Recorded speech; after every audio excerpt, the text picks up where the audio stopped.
افضل خيار للكابتنة في الجولة الثانية من الفانتازي اكيد ما فيهاش كلام وما فيهاش جدال، هو هالاند. هالاند بكل بساطة هيلاعب ابسويتش. ابسويتش اللي لسه خارج من الماتش بتاع ليفربول، اللي الماتش كان صعب جدا.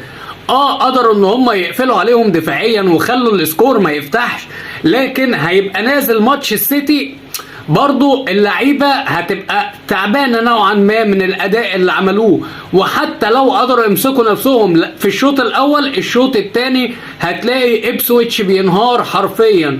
وبعدين ده جوارديولا، زائد إن البدني بتاع السيتي هيشفع. فأحسن خيار وأحسن كابتنة والكابتنة المضمونة بنسبة كبيرة جدا جدا هو هالاند. وسيبك من ده، هتقول لي أنا كابتن صلاح. صلاح في الجولة الثانية على مدار المواسم اللي فاتت دي كلها تقريبا أعلى نقط جابها، جاب 6 نقط. أنت متخيل؟ ده تقريبا يعني أنا مش فاكر كمان